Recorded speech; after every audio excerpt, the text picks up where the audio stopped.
Hi. I'm really sick and just hanging out in bed, so we're gonna do my February wrap-up, eating breakfast, so I can take all my pills in bed. Couldn't be asked to set up everything, or like make my hair look normal, and filming setup and things, so we're just gonna deal with this. Also, my throat is like really fucked up, so if I sound like a really sexy man, you're welcome. So let's just take this chill time to talk about all the books I read in February. I have my laptop down here, so if I'm looking down, I'm just looking at my stats. I read 7 books in DNFd. 4 of them were adult, 3 were YA, and 1 was middle grade. As for genre, 3 were contemporary, 2 comics, 1 fantasy book, 1 anthology, and 1 graphic novel. I read a total of 2,195 pages throughout 3 physical books, 3 ebooks, and 2 audiobooks. And I was lucky enough to read 3 arcs. By the way, my breakfast looks disgusting. It's literally just yogurt, banana, and like cookies, all just thrown in together with a little bit of honey. It's so good, but it doesn't look Instagram worthy, to be honest. Okay, so I thought we could start with the book I DNF'd, then go through all those books, and then I can tell you the 2 books that I'm still reading that came in my February TBR info. So the book I DNF'd was Love Boat Taipei by Abigail Hing-Wen. This was one of my most anticipated releases of 2020, so I'm big sad. This book follows an Asian American girl who gets sent to Taipei for this kind of like summer boarding school thing where kids are supposed to learn about stuff. I was listening to the audiobook, which is usually the way to finish books. I think everyone can agree, if you're not enjoying a book and you really want to finish it, just go to the audiobook. But that didn't save it. Our main character was so annoying. Everything that was happening was so boring. And then there were just like little things that really annoyed me. There's this weird love triangle that makes no sense. And when I when I DNF'd the book, I DNF'd it about halfway through. When I DNF'd it, I went and looked through Goodreads reviews. And apparently, as the book goes on, it still continues to make no sense, so that's great. Then there's this group of guys in the book, and every time they talk, like every time they come up and are talking, they're talking about Asian male stereotypes. Literally every single time. And that's an important topic to discuss, but literally, can you not talk about anything else? There's anything. I don't really like DNFing books, but I just couldn't take it anymore, and I had more important audiobooks that I wanted to listen to. So now let's move on to the books I actually finished. And the first book I finished this month was What If It's Us by Becky Albertalli and Adam Silvera. And honestly, I think I should just give up on YA contemporary. I moved on to the audiobook like halfway through this book, and if I hadn't, I'm almost sure I would have given it 1 star. And I don't give out 1 stars just like that. This book was just cringe. Like, it was you know when you read a line in a book and your whole body just goes like, and you want to crawl into like your shell? That was me reading the entire book. So basically this book follows 2 boys who meet at a post office, think each other is really cute, and then go on this goose chase trying to find each other again. It was a bit creepy! Ha! And the progression of their relationship made no sense. I heard someone say that they were friends before they started dating. They literally met each other, talked for 2 minutes, saw whatever it's called when people like come in and start dancing and singing, flash mob, whatever, parted ways. One of the boys, Arthur, was really creepily trying to find Ben, who's the other boy, and then they went on a date. And it wasn't like a friend's date, it was clearly a romantic date. So I want to know when they were friends. When I moved on to the audiobook, Noah Galvin narrates Arthur's parts, so that just made it a lot better and a lot more sustainable. So I ended up giving this 2 stars, unfortunately. I really like Adam Silvera and I tend to really like his writing style, but something here just didn't work, son. It didn't work. Then I read Things to Do Instead of Killing Yourself by Tyra Booth and John Michael Frank. This was a random Elderwise, I don't know how to say that thing where you can get arcs. This was random arc from there because I was just trying to understand how the whole website worked. So I got this book and it was alright. This was kind of just like a collection of comics about things to do instead of killing yourself. It had some really funny moments. It had some that were just like sarcastic, funny comics. It was just like one drawing. It was just like one drawing and then a little sentence. And it had some that I thought were actually really good tips. It was an alright read. I gave it 3 stars. I might as well just talk about another random Elderwise arc, and that is Reading Quirks by the Wild Detectives. This was just a collection of a little bit more developed comics about things bookish nerds do, and I thought it was really funny. It had some really good points. It had definitely had some comics that I was like, oh my god, I've done that 105 times. I actually really enjoyed it. I thought it was really funny. I really liked the art style as well, and I gave it 4 stars. Okay, I finished my yogurt just in time to talk about one of my favorite books of the month, and that's Birthday by Meredith Rousseau. Meredith Rousseau has been under fire lately, and for very good reason. I'll leave an article about that down below. But I added this to my TBR before knowing about it, so I just decided to read it anyway. I read it on Scribd as an audiobook. This book follows 2 friends for like 6 years, something like that, always on the day of their birthday. They share the same birthday. One of the friends is trans, and there's this whole discussion about both sexuality and gender identity throughout the entire book that I really enjoyed. It also has one of my favorite tropes of all time, friends to lovers, and it's big proof that friends to lovers can have a lot of angst. I really like books that follow characters throughout a few years. I think that's really interesting.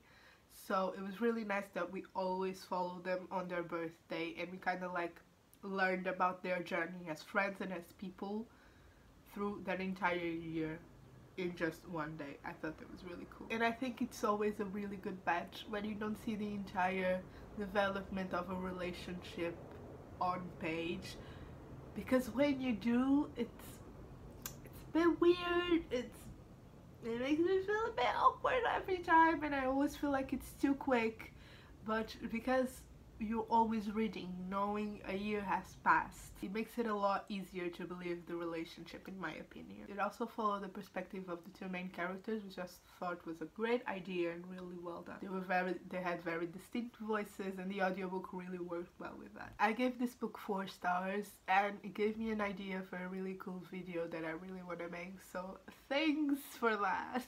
Next, I read Percy Jackson and the Sea of Monsters by Rick Riordan, another favorite. I gave this one 4 stars as well. I understand that Percy Jackson may not be everyone's cup of tea, especially if, like me, you're reading it for the first time as an adult.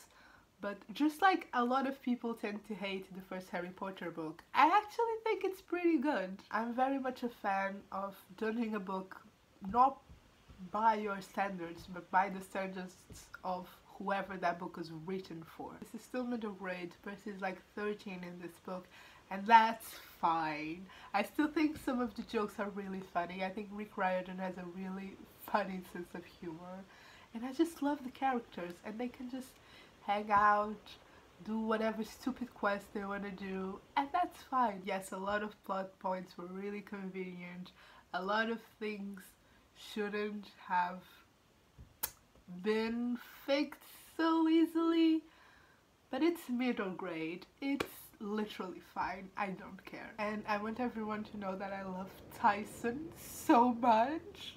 I was literally crying. He's so cute. I love him. I love Tyson. I didn't fit in the next book in my March TBR, but I kind of want to read it because I really love this series and I really want to finish it so I can move on to all the other series that Rick Riordan wrote. I've been watching videos about how to read the series and I'm still confused, so if you have any recommendations to how to read the whole Greek and Egyptian and I think there's another mythology, Norse mythology books, just let me know how to read them because I'm really confused still. And next I read my highest rated book of the month, and that was Saga Volume 1 by Brian K. Vaughan and Fiona Staples. I adored this. It was so good and I can't even explain why I thought it was so good. First of all, probably one of the most important things for me in graphic novels, I really enjoy the art style. Second of all, the other most important things in graphic novels and books in general, I love the characters. I don't care about the plot in graphic novels. I always think it's rushed because it's tiny. I don't care. I just care about the characters and the art style, and both of those were just amazing. I think everyone knows what this is about at this point. This is a beloved graphic novel on BookTube. And I finally read it! I really like the banter between the main characters. I love the forbidden love trope. I think it's an amazing trope almost always. And I thought it was amazing. I don't really know what to say about it. It's a really tiny book, but I really liked it. Oh, and I really enjoy that it's told by their baby's point of view. I just think that's fun. That's a good time. I gave Saga 4.5 stars out of 5. Last but not least, I read Behind the Sun Above the Moon by Brooklyn Ray.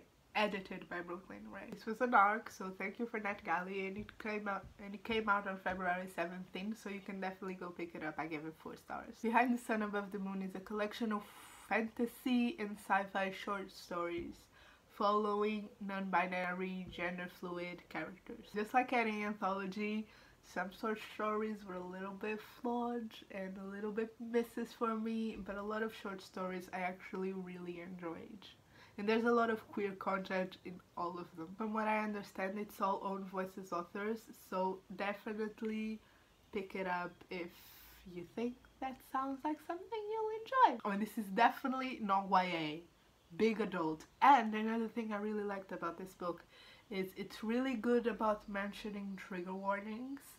I'm not sure if I've posted my Goodreads review already, but if I have, by the time this video gets posted, I'll link it down below. But this book is amazing at pointing out trigger warnings, no matter how small they are or just how a little part of the story they are, in the beginning of every short story, and I think that was amazing. So those were all the books I actually finished in the month of February. Now let me tell you about the books that I started, were in my February TBR, but I haven't finished yet. First one is A Million Junes by Emily Henry. This is a Romeo and Juliet fabulism retelling? Reimagining? I'm like 100 pages in, this much in, so not very far at all. But I'm really liking it. I really like the characters. I really like June. I think she's a really interesting main character. And I love me a forbidden romance, as I've said in this video already. I don't know if I talked about this already, but I have one problem with fabulism in books. And that is when you can't tell if this is actually happening, if this is fabulism, if this is a fabulistic story, or if the character is just having visions. I have a cat in my lap. If they're hallucinating, if they have some kind of mental illness. I don't like not being able to tell the difference. It makes me really uncomfortable, and I think it's a really bad portrayal of mental illness, even if that's not what the author intended. However, in A Million Junes, it's very clearly fabulism. No chance about it. It's a small town, which always makes fabulism, I've said fabulism like 105 times, it always makes it more real. I don't know why, just small towns have that magical feeling to them. It's really interesting. I really like the small town vibe in books. Then I'm also still going through Nevernight by J. Kristoff. I swear this is Nevernight. You can see the little crow thing. I'm halfway through the book and I'm really enjoying it, but it's a bit like Six of Crows was. It was a bit difficult to get into, and it's also really heavy and really large, so it's really hard for me to take on my commute, so it's taking me a long time to read. And sometimes I have to read passages twice just to make sure I'll recall the information when I need to recall it. But I'm really enjoying it. I really like Mia, and I really like the whole assassin school aesthetic. I really like schools, just magical schools feel like boarding schools. I really like that. I think it's a fun time. So hopefully I'll finish both these books in March, and I'll be able to give you an update on how I like them at the end of the month. Okay, so those were all the books I had to talk to you about. Thank you so much for hanging out in my bed with me. I hope you're having a nice day, and I'll see you next time. Bye!